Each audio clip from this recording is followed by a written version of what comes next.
and segue into what we can do about it. So it's going to be largely a science-based talk. And just for starters, to warm us up, it seems like we can't go a week without some headline about a big climate event, some disaster that struck. I put together this collage of events over the past year: the Siberian heat wave last summer, the well-known Texas snowstorm and power outage. Last season, we had so many Atlantic hurricanes, we ran out of letters. But at the same time, we were plagued by drought and heat waves leading to the western wildfires. And closer to home, we had that big windstorm, the derecho, that hit Iowa hardest, but also clipped southern Wisconsin. So these events have seemingly become more common. They're certainly in the news a lot, and they can be deadly, and they can also be very expensive, as shown here. This is an example of billion-dollar weather disasters that have struck the US over the last 40 years. Each bar represents the total number of such events during the year, and the flavor of the extreme event is shown up here in the color coding. And what I want you to look at is just the general rise. I mean, even if you just eyeball this, you can see that there's been an upward trend. And what's really striking is in the last decade, we've seen a lot of these really disastrous weather years, but particularly notice 2020, we set an all-time record with 22 such events, easily breaking the previous record. So not only was 2020 really bad for public health as well as the economy, but Mother Nature was also in a destructive mood as well.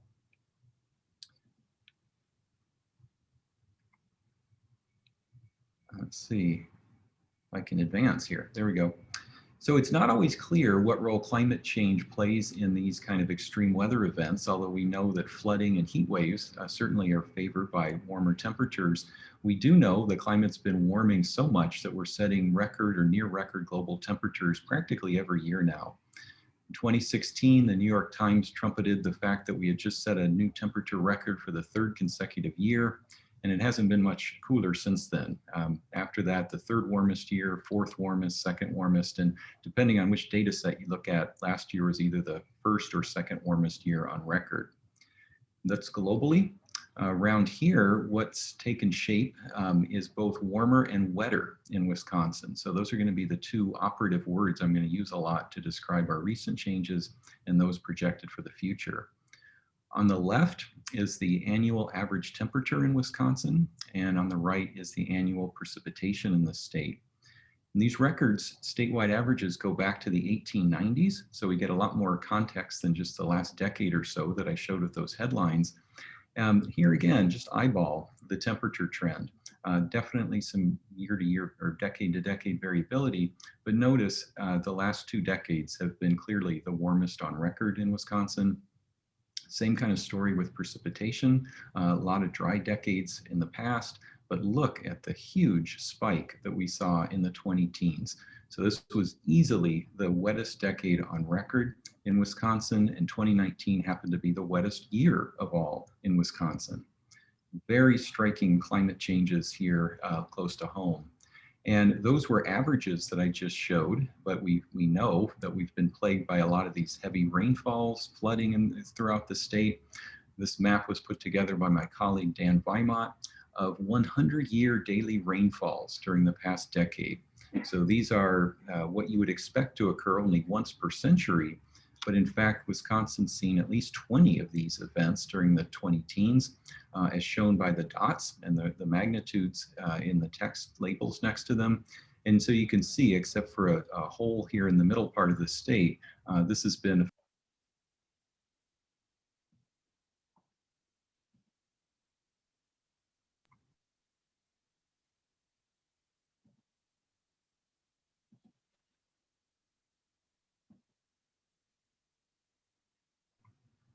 Can you hear me now? I hope so. Yes, sorry about that. Okay, no problem. So anyway, it's no surprise, hopefully to most of you, that Wisconsin's been hit by a lot of these heavy rainfalls leading to flooding. That's one of the reasons we're here today. And if we zoom in a little bit closer in time, not go back to the 1890s, but back to the middle 20th century, we can look at the spatial patterns of these temperature and precipitation changes as shown here. On the left is the change in annual mean temperature since 1950. The gold and yellow represent respectively 3 and 2 degree Fahrenheit warming throughout the 9 climate divisions in the state. So everywhere has been warming and relatively uniformly as well. And the biggest warming's been in winter, but not drastically different than the annual. And similarly with precipitation, we see that everywhere in the state has been showing the same direction of change in terms of getting wetter in this case, but we see a lot more spatial variability with the precipitation. So the north hasn't been getting as wet as the central and southern parts of the state. And in the south central and southwest here, that's been hit the hardest. So big increases, 20% increases since 1950. And it turns out that those are the very areas where historically flood events have been most common. And that's shown in this map. The warm colors represent the most flood reports going back in time to the almost beginning of statehood. And you can see that very much it follows in line with the south central and southwest being hit the most. But we know that it's not just how much rain falls and it's not just who gets flooded. There's really a social component to this that we'll explore today. We need to consider which areas are most vulnerable. And so I'm overlaying here the Social Vulnerability Index from the CDC, which is a compilation of census data to indicate local resilience based on things like income and household composition and so forth, a lot of different factors. But basically, it's showing who's able to withstand disasters better than others. In this case, the scale is light colors indicate lowest vulnerability and the bluish colors, the highest vulnerability. And I give a couple of examples here. For instance, Dane County, which has been hit almost as hard as anybody historically in terms of flooding, and yet has among the lowest social vulnerability in the state. So it should be able to withstand flooding better than other parts of Wisconsin. By contrast, Menominee County rarely gets these heavy flood events, but they also are among the most socially vulnerable counties. So these are both factors we need to take into consideration in terms of formulating policy and in terms of how we communicate these events to people. So that's the past, and I'm going to briefly go into where we are headed as indicated by climate models. And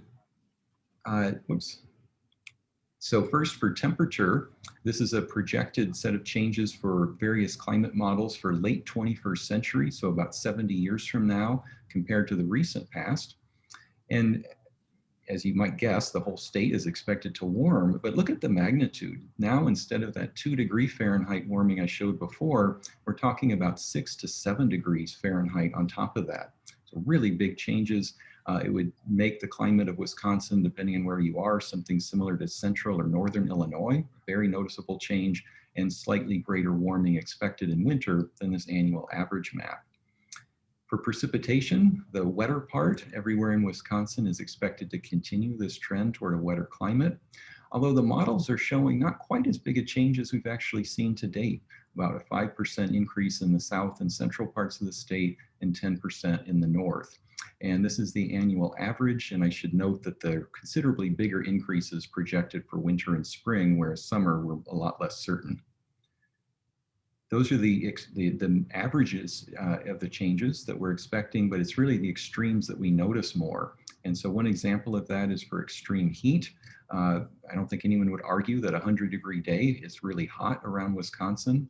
And historically, we've seen mercifully hardly any 100-degree days except in the hottest summer. So on average, nowhere in the state even is marked on the scale here. But in the future, that's expected to change. By the end of the century, almost everywhere in the state should see occasional 100-degree days in a typical summer, anywhere from 2 to the north all the way down to 6 in the south. So that would be a very noticeable change. It would also be really important in terms of human heat stress. And the final example I'll give is for extreme rainfall. As I showed earlier, we've had so much flooding lately. Days of precipitation, at least 4 inches, almost always leads to flash flooding. And this is a map showing the number of days per century that we can expect 4-inch or heavier rainfalls. You see the heaviest in the south and the western parts of the state. And in the future, really, it's the color difference I want you to notice. The color scale indicating a lot more blues, indicating more such events. Everywhere in Wisconsin is expected to see more extreme rainfall in the future. And there's no time to look at individual counties or cities, but I can tell you that in general, it's nearly twice as frequent almost everywhere in Wisconsin. So these don't occur very often, but when they do, they're very destructive, and we should be aware that probably nowhere in the state will be immune to these increases in heavy rainfalls coming up. So I will stop sharing now and turn it over to the next speaker.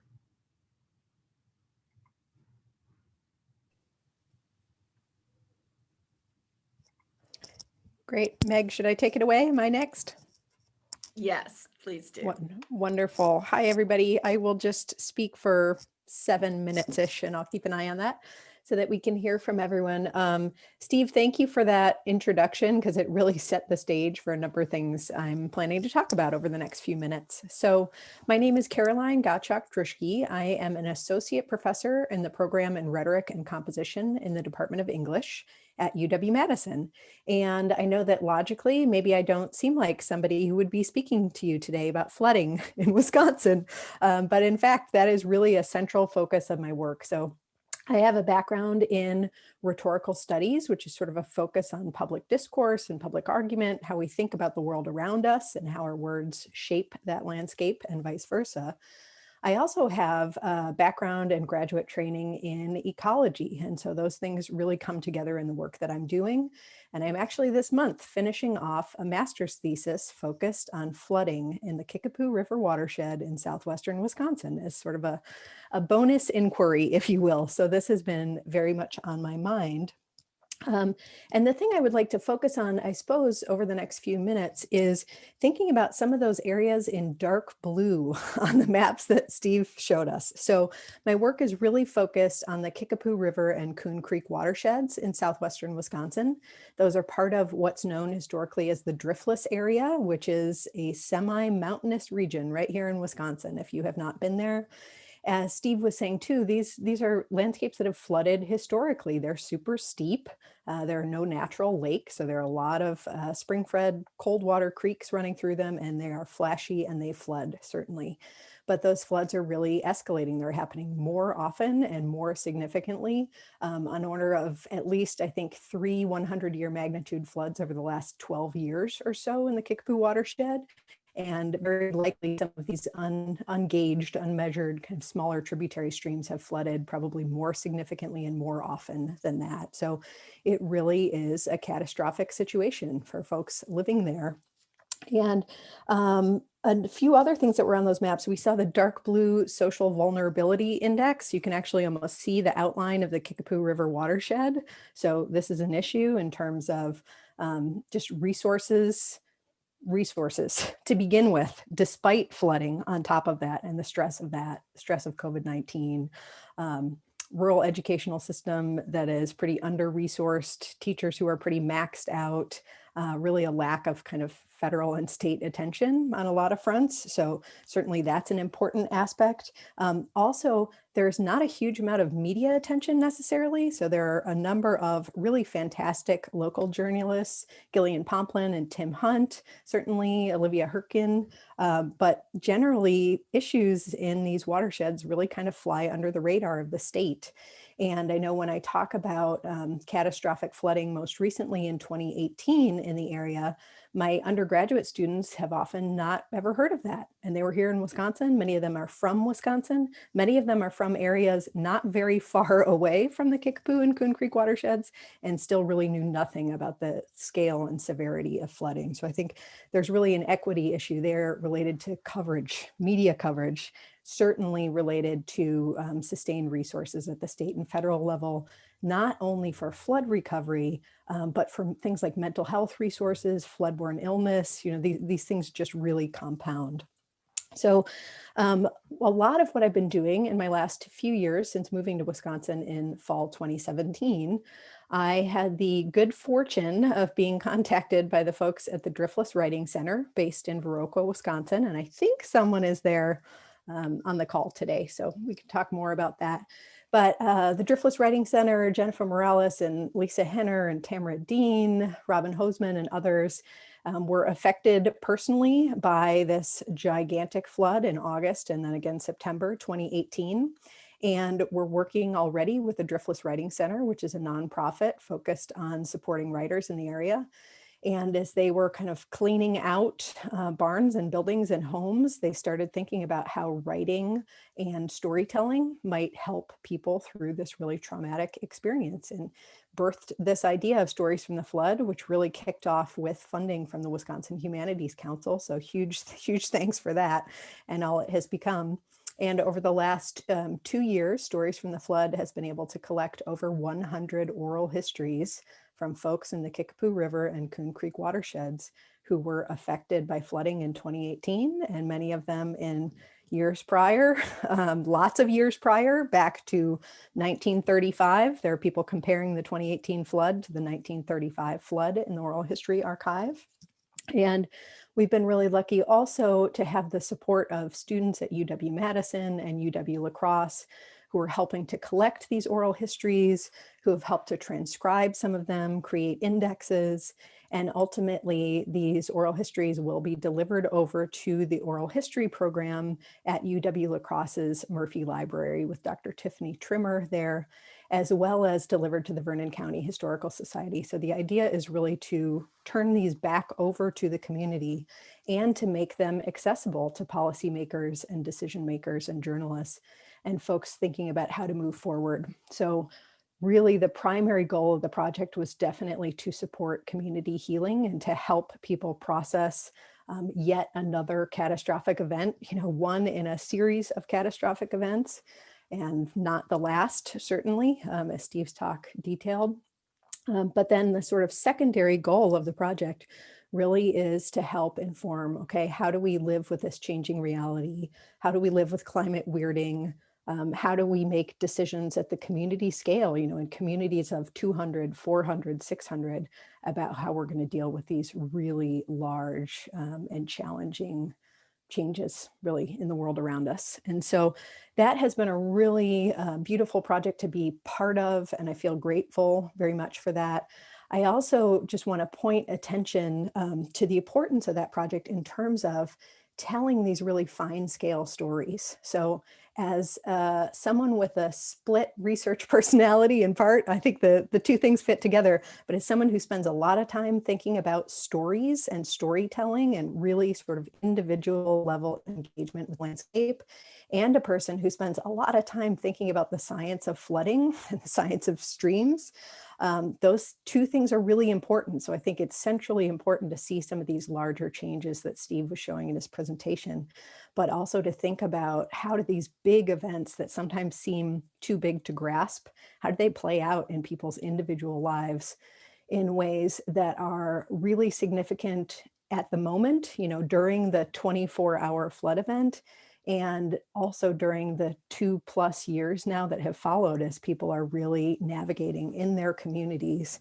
ways to work together and think about how to move forward, knowing that, the next flood is coming and coming soon. So I want to point attention just to the importance of story, the importance of personal story on the landscape as being a really interesting and important piece of this project. And then certainly just the issue of really trying to attend to communities that don't make the news very often and are kind of neglected by these larger structures of support. And those certainly exist around the state, but that area of southwestern Wisconsin certainly is one of them, with a huge amount of community resources, people who are smart, savvy, powerful, and community minded, who have really been working in an incredibly challenging situation and doing very well for themselves in it. So I think those would be my closing thoughts, and then I will turn it over to the next speaker, and I'm just excited to answer questions later and engage more with all of you. So thanks a lot for listening.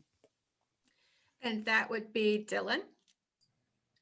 Ani gekina wea, nitsa Bizhikiins indigenous cause, wabashation dodem, mushkazibing and dunjaba. We go to Wayne, a Kinigo Ginoa, Gapi Jaigomo, some Nongum Gaigo, Kinigo Ginoa, Giwabu Minigu Kama. Gaigo New Jaganashi imaginates. So I just did my presentation in our language, so I hope you guys all got it and have taken a lot away from my talk here to now. Anisha, I'm just kidding. So my name is Bizhikiins, Dylan Jennings. I come from the Bad River Band of Lake Superior and Anishinaabe in northern Wisconsin. I serve as the Director of Public Information for the Great Lakes Indian Fish and Wildlife Commission, and also a former tribal council member for our tribe, where I served 2 consecutive terms. Our community, and specifically situated right on the south shores of Lake Superior, or in our language we call it Gitchigumi, that big body of water. And you know, we're well beyond the understanding that climate change, you know, is a real thing, and it's impacting our communities in real time. You know, and depending on, you know, your background, your location, and what you enjoy doing or even eating, you know, we have to realize that climate change affects all of us differently, right? Or climate weirding affects us all in certain you know, relative to those things, right? You might be a citizen that enjoys fresh trout, or you know, Lake Superior fish in general, or you might like walleye fish fry. Is there anybody out there that enjoys walleye? Hopefully, right? So, you know, it's part of one of those things in Wisconsin, right? Friday night fish fries, right? Well, when it goes up in price or it's out of stock, you know, we take notice to those things, right?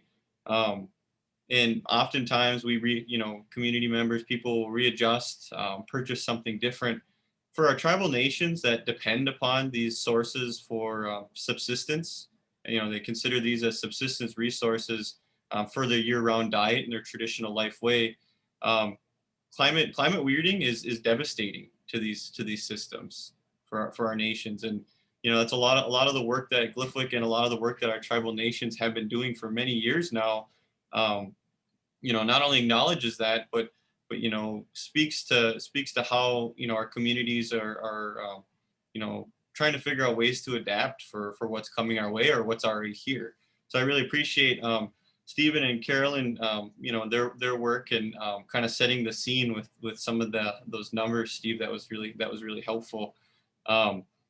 You know, in our community, and I'll just give you a brief diagram here. Within our communities, a lot of our tribal nations are actually set up by what we call treaties, right? So usufructuary rights. Can everybody see that okay? Right, so this is a brief timeline of our some of our Ojibwe tribal nations, and also speaks to federal Indian policy within the state, within the federal government as well in relation to that. And so our tribes signed treaties within the 1800s that ensure treaty protected rights and resources in perpetuity, right? And so the tribes in turn cede millions of acres of land. This is the big ceded territory image that we have here in the bottom left.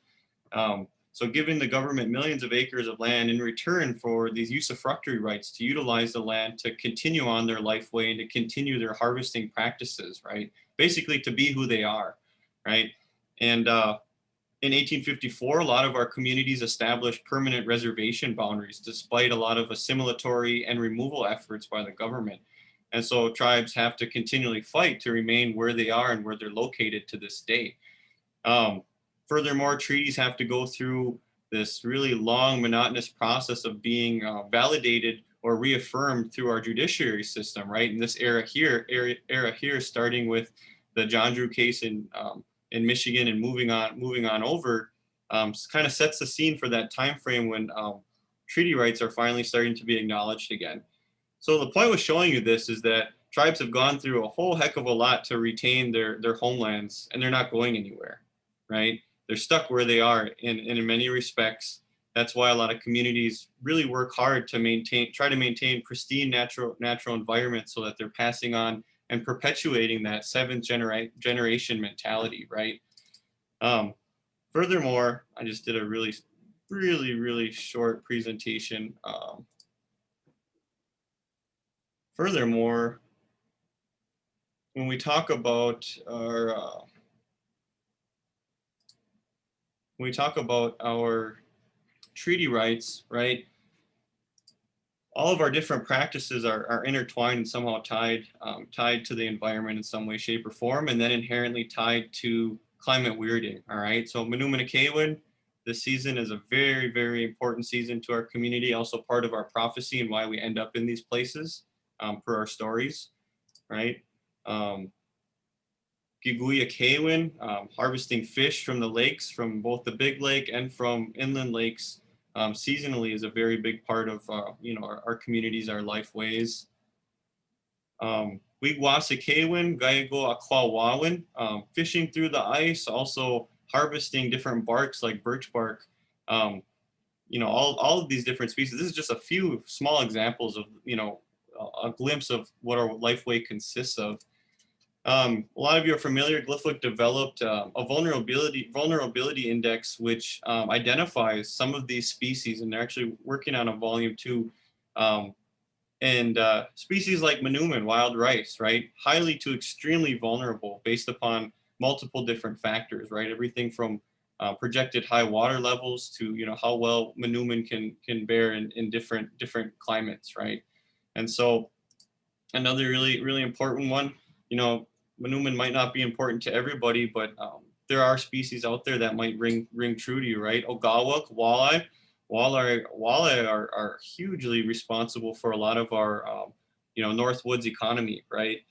People travel all over the world to come fish in the lakes and the rivers in our necks of the woods, and also very moderately to extremely vulnerable to climate extremes, and we're seeing that in real time, the reduction in walleye populations across the state.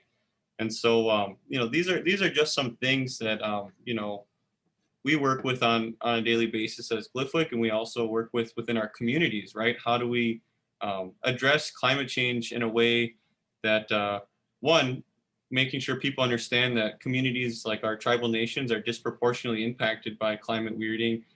Two, what do we do to help kind of change policy to reflect some of that. So I just want to say that much for now, and very grateful to be here. Me Dominique Manwewe Tui, I'm Miigwech. Thank you. Thank you, Dylan. And if we can turn to Tony.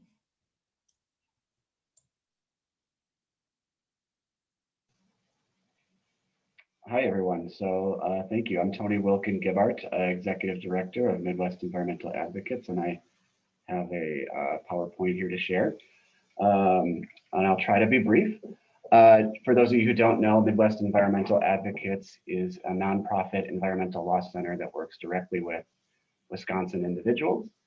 And we were given a guiding question for this event that I have on the screen here.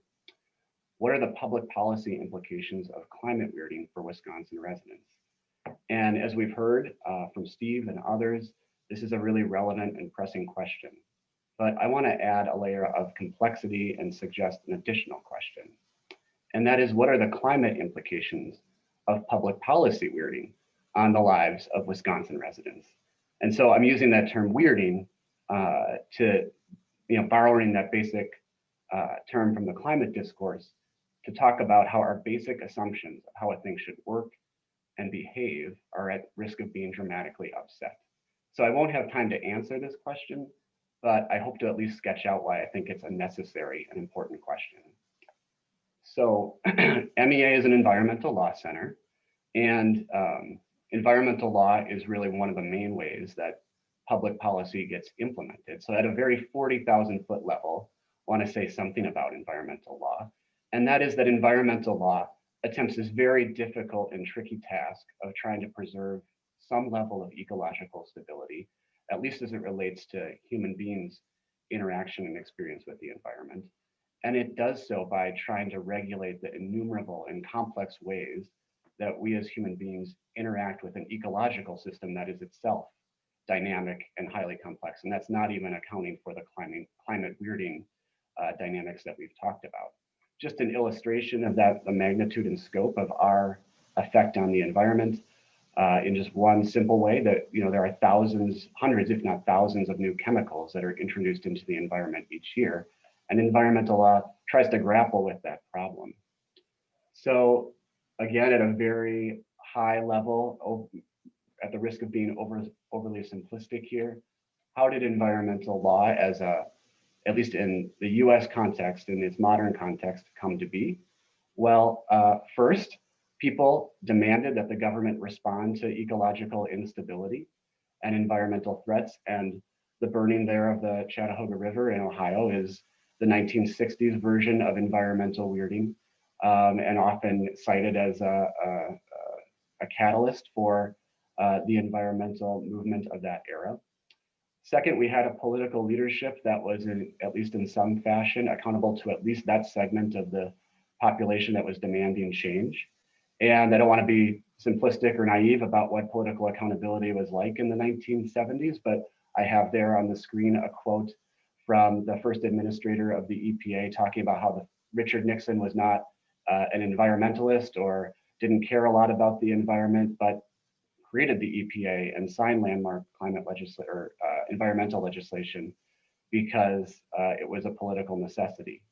And then third, the US at that period of time had a functioning and developed administrative state, which is a really important ingredient. And by that, I just simply mean government agencies that can carry out legislatively authorized objectives with sufficient executive power to make a difference with respect to something as complex and ever-changing as human beings' interaction with the environment.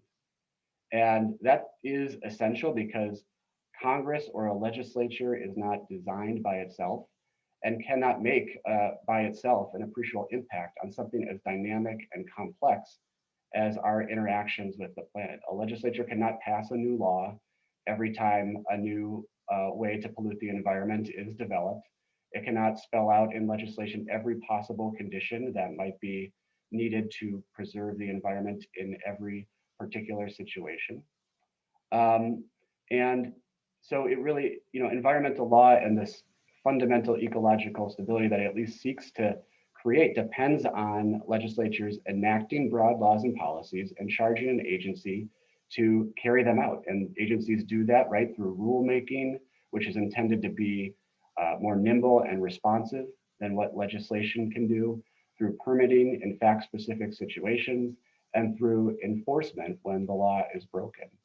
And I think that, we all know that there are times when that system doesn't work, but I think most people expect that the government is at least capable of responding to environmental threats. And that, what I've talked about is essential to that capacity.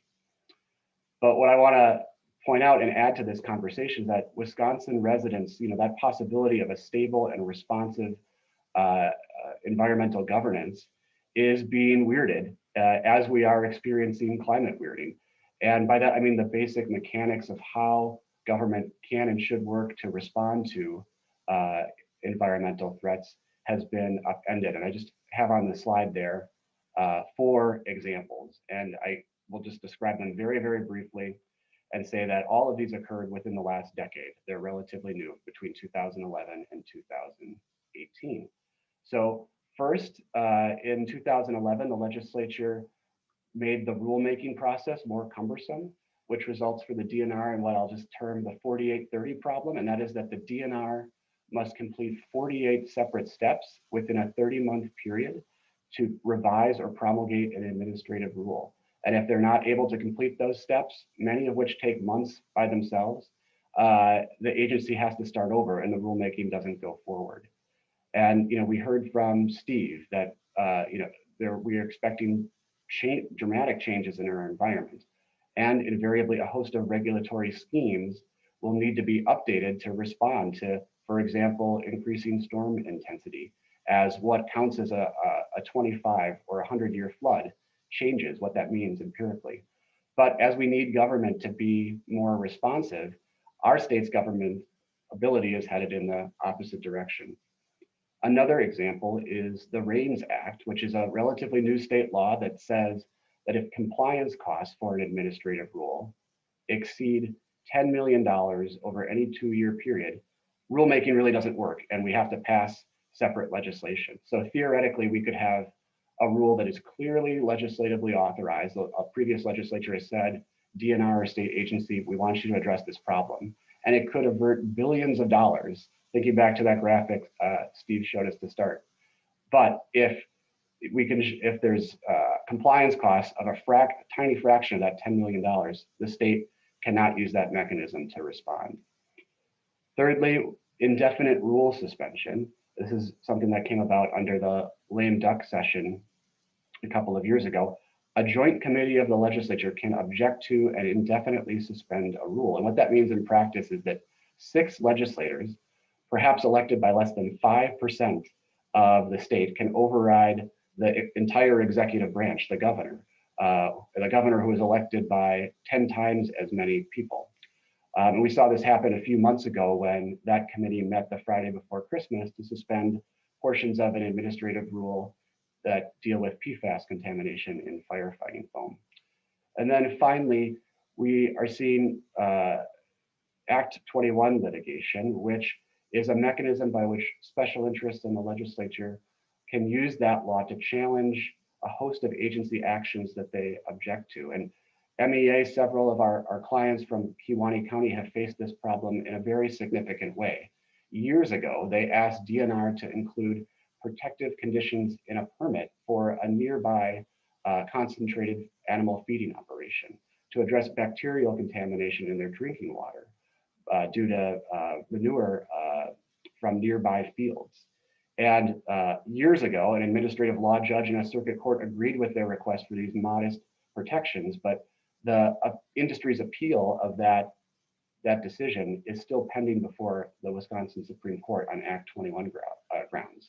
And so they are still waiting for those very, very modest protections. And again, with increasingly severe rain events, these kinds of problems are only going to get worse. And the modest regulatory steps that are at issue in that case or at issue in other situations are years behind. So the very process of permitting pollution is under strain. So one of the things that we were asked to talk about is the inequities of the kinds of issues and stories that we're talking about. And really what makes all of these public policy weirdings more harmful is gerrymandering in Wisconsin. And a common theme of what I talked about is that the legislature has garnered more power for itself. But in practice, it's not even the legislature as a whole, it's a few select committees or the chair people of those committees and legislative leaders who have that power. And those are people that most of us in Wisconsin will never vote for. And it's especially true given the geographic and demographic makeup of our state that people of color, Indigenous people, and immigrants will tend not to have an opportunity to vote for or against the legislators who have this power, which means as it stands now, as we enter this period of climate weirding and we see the basic kind of building blocks of environmental governance break down in these ways, we're all going to potentially face risks and threats because of that. But it's especially true that people of color and Indigenous communities, immigrants, whose political representation is being undermined will face those threats to an even greater extent.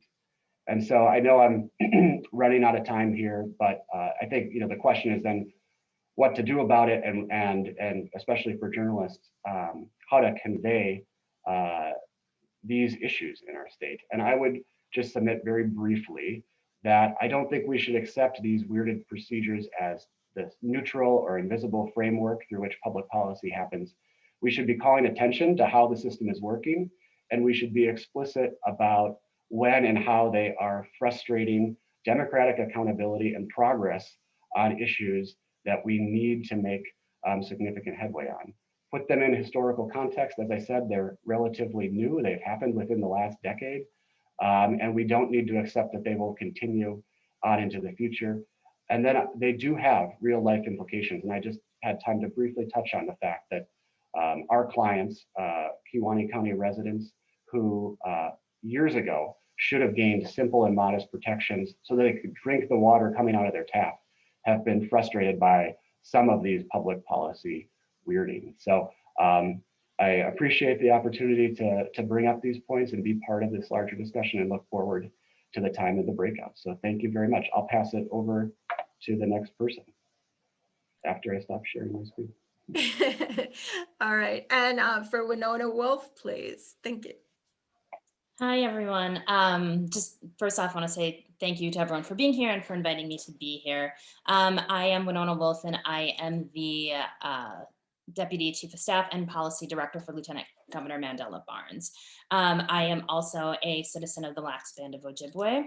I kind of go, before I maybe go into sort of what I had drafted up to say it, maybe pulling a little off of what Tony highlighted and sort of the weirding of policy and the role of government. I was looking at some polling from the past couple of years that showed that there is a large majority of people in our country that believe that government has sort of failed to act on climate, and government needs to take further action.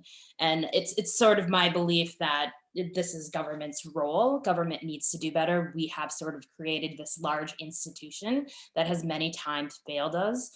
Clearly, where we're at now, it has failed to protect people, and it has protect the environment. And you know, sort of the foundation of government in this country has to protect and serve and look out for the well-being of people. So I really view this as bigger institutional policy and government role with the help of many others, and policy that is built, you know, kind of contrary to that from the ground up, but it's really a systemic issue that we're looking at. From day one of Governor Evers and Lieutenant Governor Barnes taking office, they made it known that we were going to take serious action when it comes to the climate, and we need to take serious action because of the costs that we're seeing. I think Steve's presentation earlier laid out the data and the science of what is happening and why we need to take action. And really, this climate weirding, when it comes down to it, it's costing us, and not just economically or financially speaking. It's costing, you know, it's costing human lives, it's costing us health, it's costing in healthcare costs, the contamination we see in our water related to, you know, PFAS or lead, and not having access to clean air is harming the health of individuals, and more likely than not, it's harming the health of people that have been historically marginalized. We see things like threat to indigenous foods, like Dylan had pointed out earlier, and the threat to those foods is a real threat to the well-being of indigenous people in the state, a large group of people that deserve to be at the table and to have their rights upheld. And then when we talk about economic costs, we see here in Wisconsin that the weirding climate is having a big toll on our communities, on families. Coastal communities are struggling with erosion. Tourism is being impacted, wearing away of infrastructure not holding up, and the need to rebuild things. And that at the end of the day, you know, costs us all collectively. And we know this is happening because, you know, we have people like Steve who can point to the science and the data, but we also know this is happening because we have so many stories from across the state that affirm that this is happening. I have been extremely fortunate to be able to spend, you know, pre-COVID, some of my time in my position traveling the state with Lieutenant Governor Barnes and hearing about these impacts. And there are many places in the state where we go where people don't run up to us and say, climate change is doing this to me, but they have a conversation with us about how it's impacting their crops, or they have a conversation about extreme weather. We were up in Bayfield about a year and a half ago, and we talked about how Bayfield is a small town that is so reliant on their tourism. But with increased rain, they find that people check the weather for the week. It's predicted to rain, and they say, nope, I'm not going to take that drive up to Bayfield. And that costs the community, and that costs, you know, it has an impact on the people that are employed there. It has the impact on the community overall. That same trip, I had an amazing time out on the Bad River with Dylan, hearing about the impact that environmental decisions are having on the indigenous foods there, on the water there, and ultimately on the well-being of the Bad River community. So when we talk about this weirding, we're not only hearing it from us in this room, us people that maybe, you know, for some reason or other deemed the policy experts, the academic experts, but we're hearing it from people all across the state. And then in terms of inequities, these disproportionate impacts are hurting the people that have been long marginalized. And we we often see this in these really extreme weather cases. I recall doing a storm visit with the lieutenant governor, and we had families who said, you know, not only of this destruction is going to be incredibly damaging of rebuilding our community, but we have people sitting who have been without power for 3-4 days. And what that does to a low-income family when they lose their food and they don't have the resource to feed their family. I mean, these are real threatening impacts that we see and we witness all across our state. And, you know, I'll go back to what I said at the beginning, is that policy decisions by often government, private sector, sort of the environmental decisions that we have made in this country have at best failed to include low-income people, have failed to include people of color, and at worst have knowingly harmed them. And this is when I think we talk about climate, we need to be talking about these injustices just as much, or if not more, and we need to be developing solutions with these communities most impacted.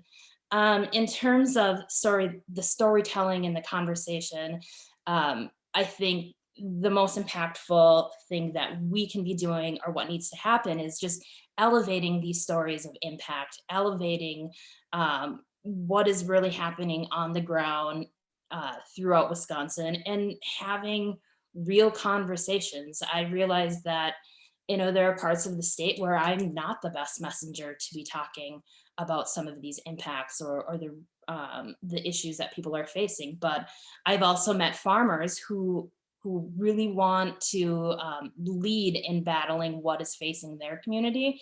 And they've, you know, they say, hey, I need to bring my other, you know, my industry along with me.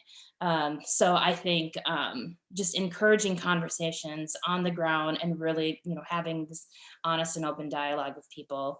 And lastly, on the same message, one thing that I think is really valuable, and I actually learned this from Dylan in our work on the Climate Change Task Force. And I think we as a society really need to rethink education and how we are raising the next generation to sort of center the environment, which also centers our health and well-being.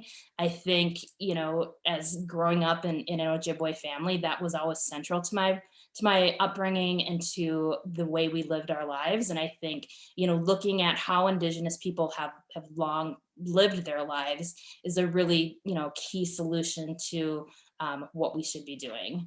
I'll sort of just kind of wrap things up by saying when Lieutenant Governor Barnes sort of set out to do the work of the task force and really lay the foundation for Wisconsin to undertake this work and eventually become a leader in this work, it was really with bringing as many people together and using our collective effort and our collective voices to come up with the solutions that we need here in the state. Thank you. We're going to come back here now, and with our final panelist is Dominique Brossard. And just to let you know that after Dominique, we will have an opportunity to answer some questions, and you're welcome to post some questions in the chat if you have them for the panel. Thank you. Go ahead, Dominique.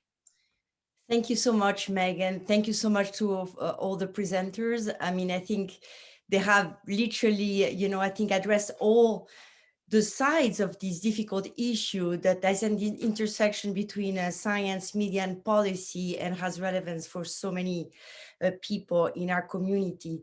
So my name is Dominique Brossard. I'm the professor and chair of the Department of Life Sciences Communication at University of Wisconsin-Madison, and I study risk communication and the best way to communicate to people in different contexts about issues that have not only technical and scientific sides, but also very often ethical, social, and legal component. And climate change is really an issue that we tend to actually look through the lens of science when maybe we should be looking at it through the lens of other dimensions. And I think all the speakers today really brought one side of those elements. We talked about legal, we talked about context, history, science, storytelling, and so on, that actually reflect the complexity of these issues. So if going back to communicating about climate change in general, my work has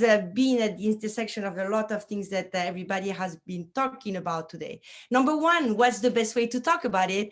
Knowing that as a starting point, this is something that should be historically, culturally, context and time dependent. So unfortunately, communication is not a magic bullet. Something that would be relevant in Dylan's community won't be relevant to our community in Madison.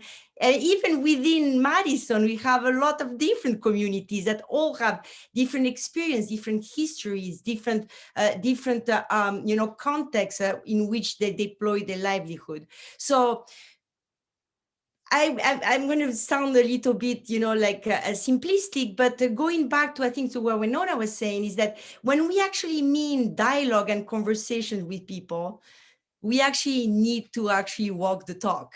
It means that we cannot always be, in Madison, and when I would actually commend all my colleagues here, because all of you are examples of people that actually walk the talk and are there in the communities trying to understand where people are coming from. But it's something that I think, as a science communication researcher, I keep on claiming again and again. I think there's very, very well-meaning people that actually are not doing what's supposed to be done. And I would argue that the first thing to be done is finding the relevant stakeholders that can tell those stories that need to be told. And very often it's maybe not some of us in this room, and some of us may be the good one, but most often they're not us in this room. So number one, finding the right messenger for the stories that need to be told. Number two, what stories need to be told? We keep on telling about stories about people that have been impacted, but actually our research shows that stories of doom seldom convince anyone of anything. Stories of hope, however, very often tend to change people's view.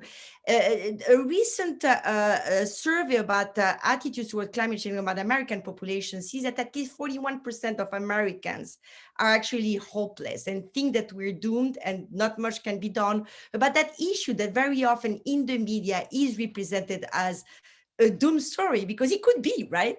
But as humans and social animals, we react to very negative stories with our, evolutionary reaction to run away, to protect ourselves. So in this case, it's not to tackle the problem and the potential, a flood that's going to come towards us, but it's like run away to protect ourselves, to make sure that we're not done.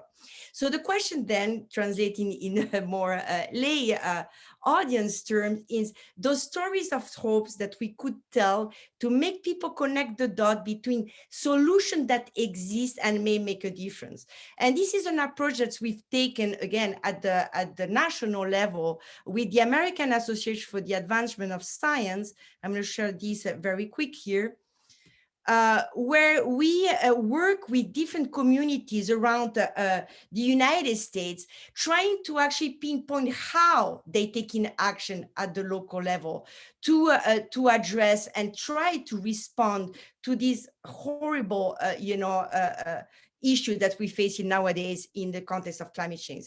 Communities and science taking actions on climate change, and I can send to the report to some of you if you're interested, but basically is toward those communities showing that the grassroots efforts that have been, tackled to address the shortcoming of the policymakers and the failure of our government to really help protect our communities. So this actually we have found that has been very well received around different communities in the United States, because it's leading by example, if you wish. Is that idea you're not alone in your faith. You have others that actually have tackled the issue and potentially have a way to address it. This being said, going back to Wisconsin, we have tried to use another approach. Research also shows that most people, when we talked about climate change, is such a complicated issue that they have a hard time really digesting in a way that is digestible. One frame that has been proven to be very powerful to talk about this issue is the health frame. I see that Kat is here. Hi, Kat. And that health frame is that idea that, you know, everybody can relate to the health of their children, to things that actually really connect to their life. We have released a report very recently that I'm going to share here for a second. In collaboration with the Nelson Institute here, that's called Medical Alert. Climate change is harming our health in Wisconsin. And in this report, we actually go toward the different ways climate change is harming our health, maybe to flooding, maybe to extreme heat and so on, but rely on stories of local community to actually making sure that this is understood by our constituency. However, what's interesting about this report is that the audience we had in mind was not the public in Wisconsin, because as we always say us in communication, and I know I'm preaching to the choir here, there's not one public, right? There is multiple publics with multiple contexts and multiple histories. So with this report, we were talking more specifically to medical professionals. For them, in their practice, when they encounter patients, they are really in a context in which people are listening to them, and potentially they can change people's mind by addressing that angle where they have the patient in the room and be able to actually connect the dot in a way that makes sense to people. So going back to my point before, who are those stakeholders that we need to use to actually tackle the issue with the relevant frame that actually may appeal to them? And another Wenona mentioned farmers. We have found that with farmers, actually, the economic framing and seeing how much economic loss may be generated with these kind of issues is actually way more effective than talking about climate change as a science issue that may have environmental consequences.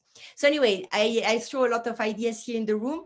I think we all agree that stories are important. I would challenge us to think stories about what, how, about doom or hope, about whom and where, and who should tell those stories for which outcome. Thank you very much.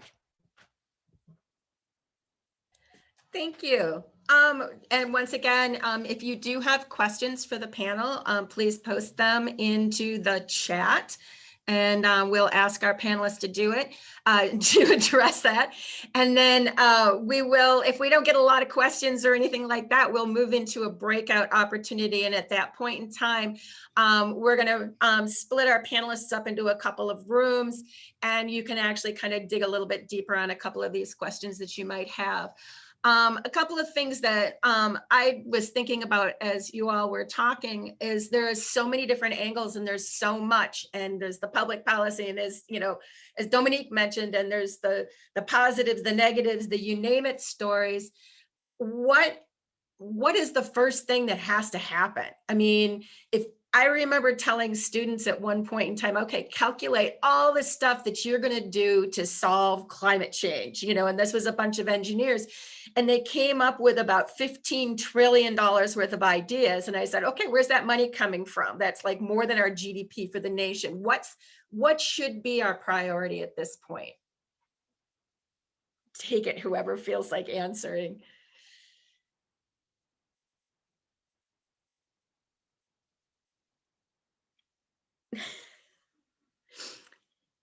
I can start here.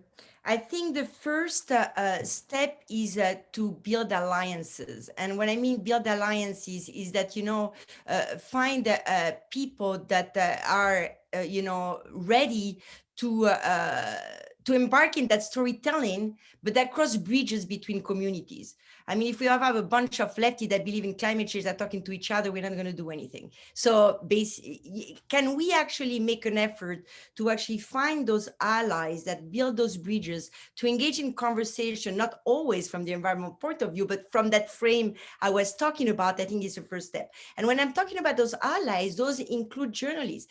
At the end of the day, people hear about those stories in their communities through their local journalists, through like stories that they talk about with their parents and so on, and their families and their colleagues. So we need to bring those stories through those allies to people to generate those conversations.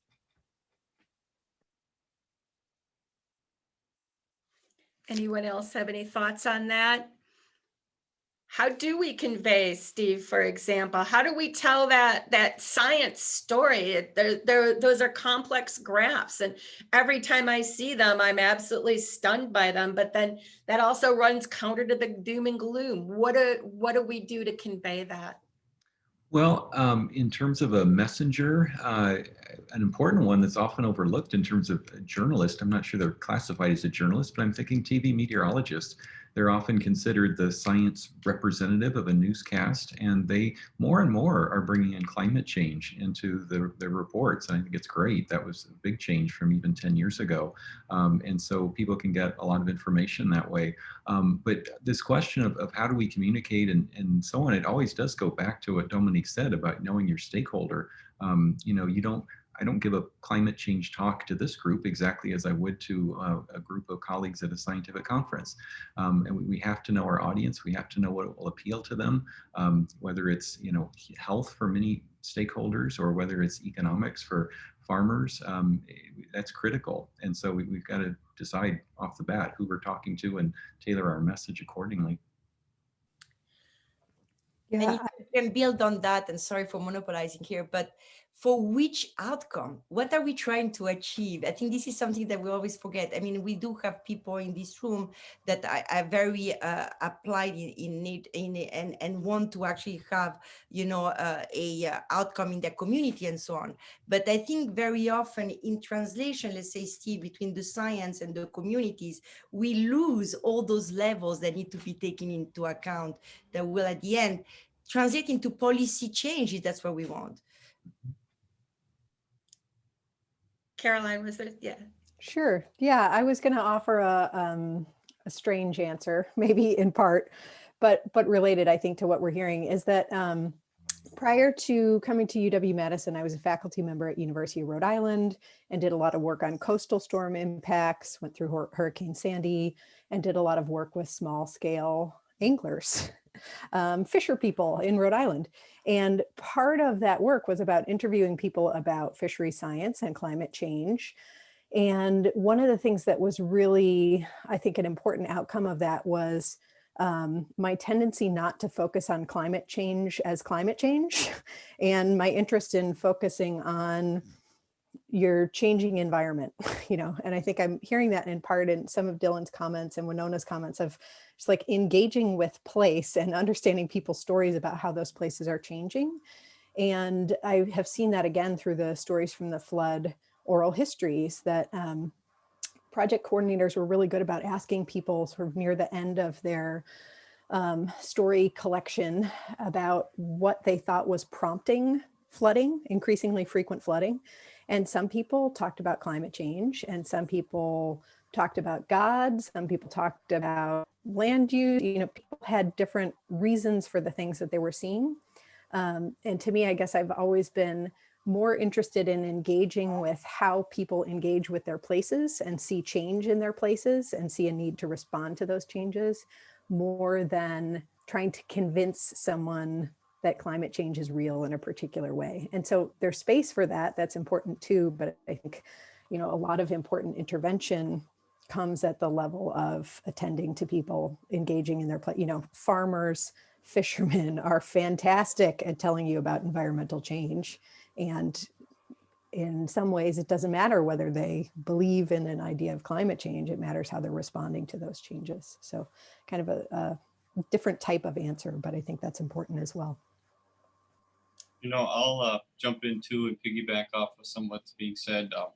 And what Wenona had talked about earlier, her and I have had these discussions over the last year, just the notion, like she said, that these types of talks and this type of information should be integrated into school curriculum, right? And I'm not just talking like students need to have a couple-day mandatory climate change training, right? It should be integrated into everything that we do, right? Like within the state, we have what we call Act 31, which mandates that teachers within the public school system teach about Native American communities and history, right?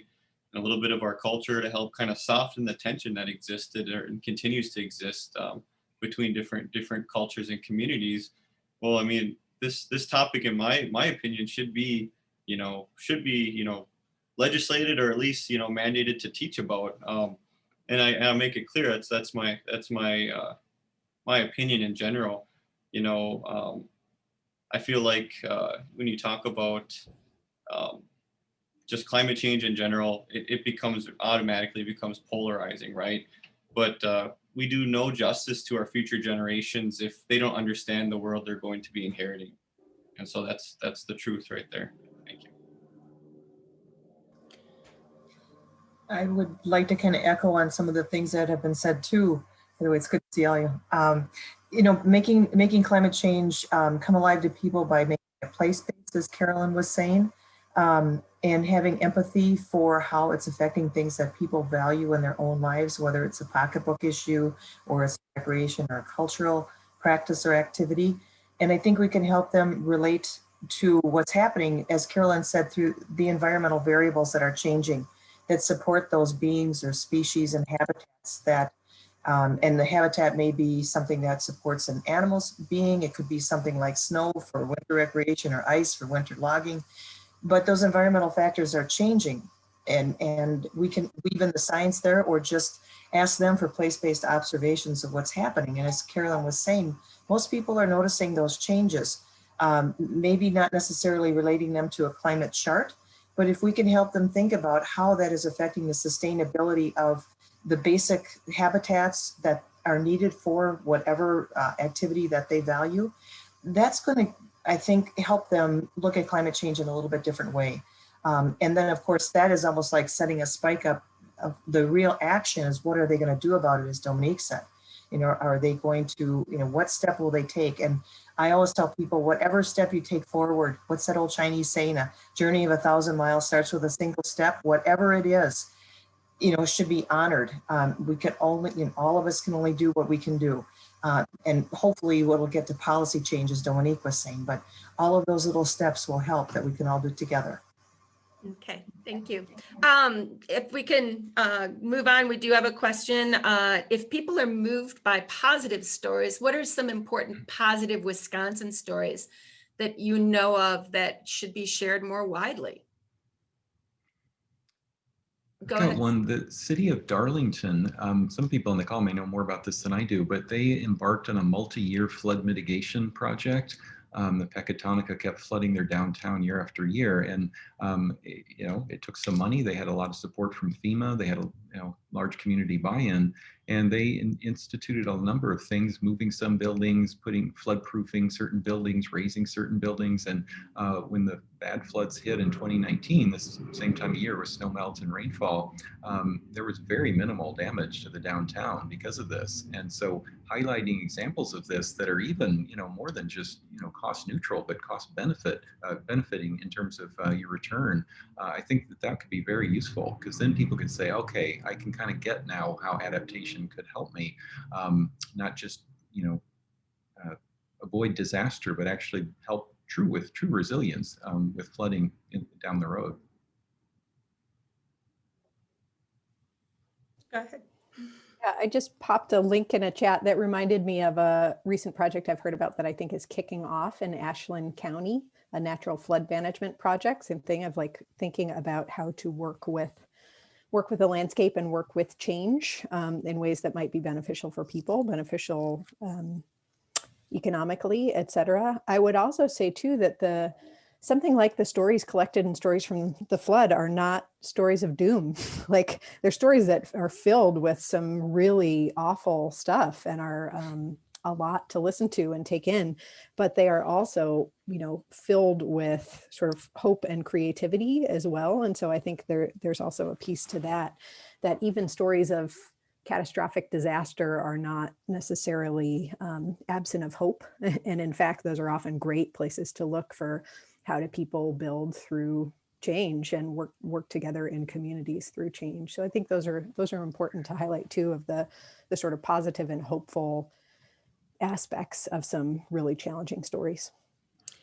And if I may, just like I thought it was kind of like outstanding that I had to work at the federal level on the how to respond stories about communities to find out that in Dane County, we were actually recycling the methane that was coming out of a landfill to produce electricity. That's a project that was started quite recently and has been recognized as wonderful. But that story should have been, sent everywhere to see how at the local level communities, obviously it costs money, but if the story is not told, the money is not going to come.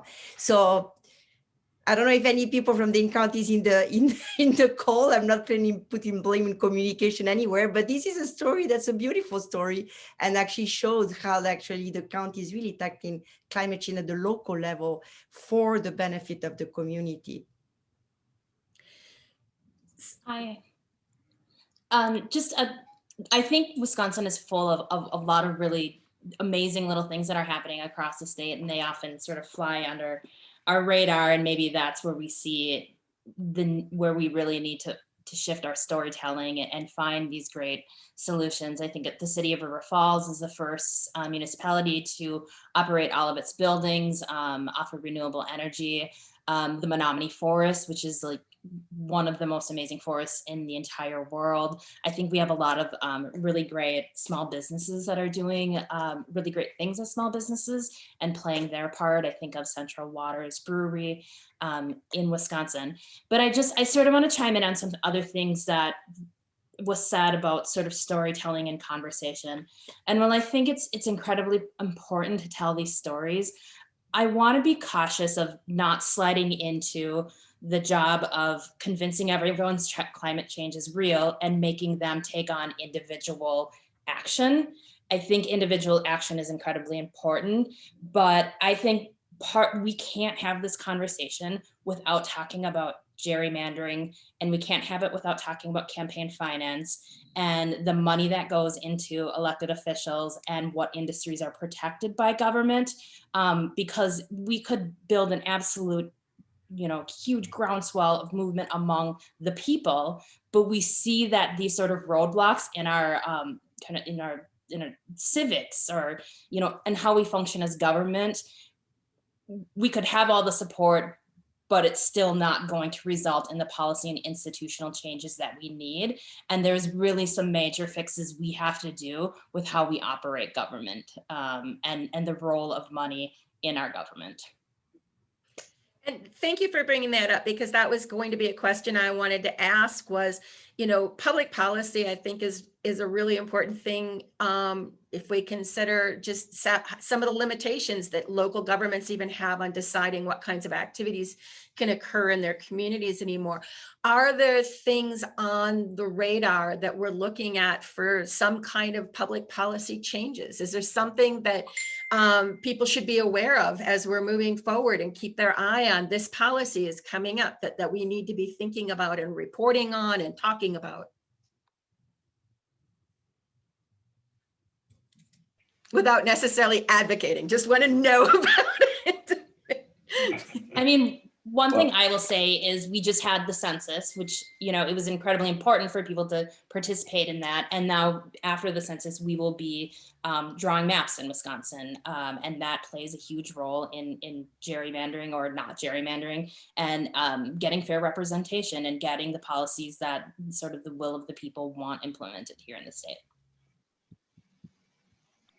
And I was just going to add that, I think so much great work and so much great input went into the governor's task force on climate change. And there are so many proposals in that document that would make a difference. And many of them about empowering local communities and dedicating resources to resiliency planning.